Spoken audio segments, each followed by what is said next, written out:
बलूचिस्तान के क्वेटा में पाकिस्तानी सेना पर एक बार फिर बड़ा हमला हुआ है। बलोच विद्रोहियों ने घात लगाकर यह हमला किया है। बीएलए के हमले में मुनीर सेना के 17 आतंकी ढेर हुए हैं। हमले के बाद क्वेटा और आसपास के इलाकों में हड़कंप है। मुनीर सेना ने पूरे इलाके को घेर कर अब सर्च ऑपरेशन की शुरुआत कर दी है। आंतरिक कलह और विद्रोह से दहला पाकिस्तान, सेना बैकफुट पर है। घर में घिरी है पाकिस्तान की सेना। बलूचों का स्वतंत्र संग्राम अब तेज हो चुका है।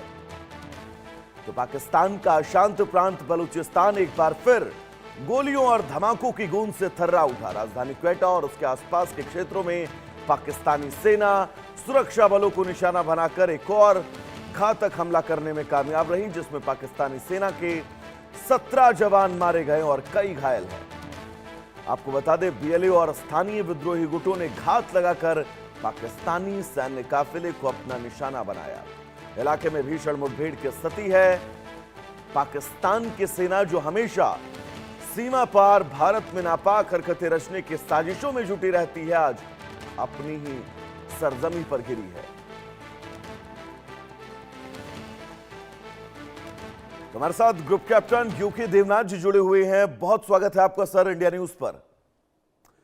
बलूचिस्तान लिबरेशन आर्मी, हम और आप जब ये नाम सुनते हैं कैप्टन साहब, तो हमें और आपको ये लगता होगा कि ये नाम सिर्फ और सिर्फ एक नाम है, लेकिन जब पाकिस्तान की सेना के जहन में ये नाम घुसता होगा तो रूह कांप उठती होगी। उनकी एक और हमला, कितना बड़ा हमला, 17 जवान मार दिए सर। हाँ वैभव, बलूचिस्तान में हो ये रहा है कि बीएलए बलूच लिबरेशन आर्मी के जो लड़ाके हैं उनको ग्राउंड सपोर्ट बहुत अच्छी है। वो जिस भी कुनबे के होते हैं, जिस भी गांव के होते हैं, या वहाँ ट्राइबल परंपराएं बहुत स्ट्रांग हैं, उनको पूरा सपोर्ट मिलता है जो बीएलए के लड़ाके हैं। तो जहां पे भी जाते हैं वो इस युद्ध के दौरान बीएलए के जो लड़के हैं उनको भोजन उन्हीं के कुनबे वाले गांव से दे देते हैं। वो जहां पे भी लड़ने जाते हैं उन्हीं के जो रिश्तेदार हैं उनको पानी पीने के लिए दे देते हैं। तो होता क्या है कि ऐसी एक गुरिल्ला फोर्स जो कि मिनिमम लोड के साथ आगे बढ़ सकती है। बीएलए के लड़ाकों को बस हाथ में एक AK-47 चाहिए, 2 हैंड ग्रेनेड चाहिए, एक आरपीजी चाहिए, रॉकेट प्रोपल ग्रेनेड, और वो चल पड़ते हैं लड़ने के लिए। क्योंकि उन्हें मालूम है कि वो जहां पे भी जाएंगे लोग उनका वेलकम करेंगे, उनको ठहरने की जगह देंगे। सबसे बड़ी बात है कि लोकल लोग ही उनको इंटेलिजेंस देते हैं। तो अगर पाकिस्तान की फौज या रेंजर्स या वहाँ जो बॉर्डर सिक्योरिटी फोर्स है या वहाँ की जो बॉर्डर कॉन्स्टेबलरी है, उनकी मूवमेंट होती है, तो जो लोग हैं, आम गांव के लोग, वो बीएलए के लड़ाकों को बता देते हैं कि पाकिस्तान की आर्मी इस रास्ते से आ रही है। रेंजर्स जो हैं अभी उस चौराहे तक पहुंच चुके हैं। तो बीएलए क्या करती है, घात लगा के पहले से ही एक आईईडी, इम्प्रोवाइज्ड एक्सप्लोसिव डिवाइस जो है वो सड़क के नीचे या पगडंडी के नीचे, ट्रैक्स के नीचे छुपा के रिमोट से ऑपरेट करती है।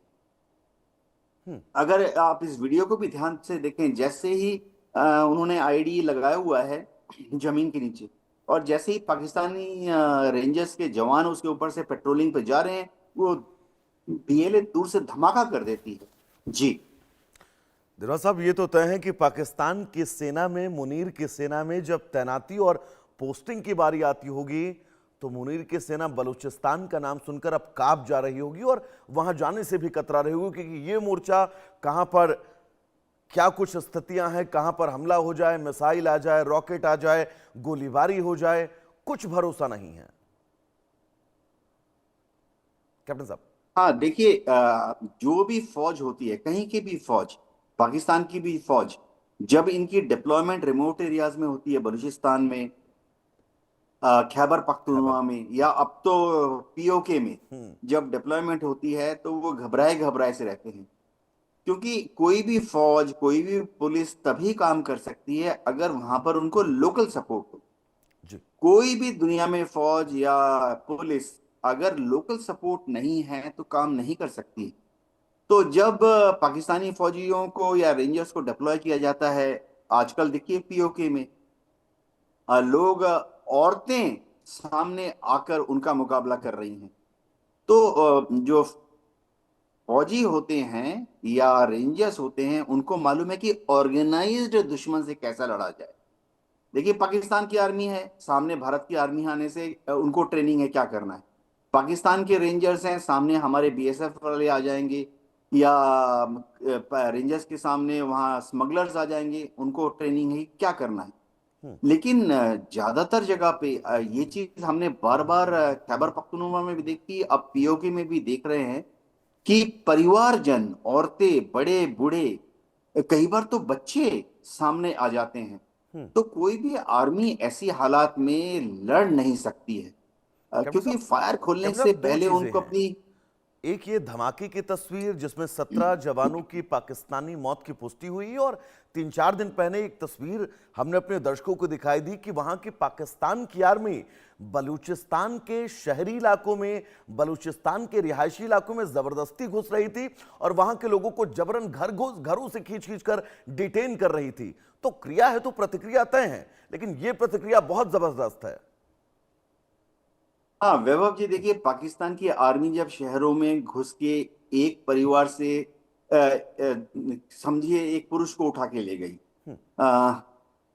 किसी के पिताजी हैं, वह पुरुष किसी का भाई है, तो डेफिनेटली जिसको उठा के ले गए और गायब कर देते हैं, मार के उसकी लाश को कहीं फेंक देते हैं, जी।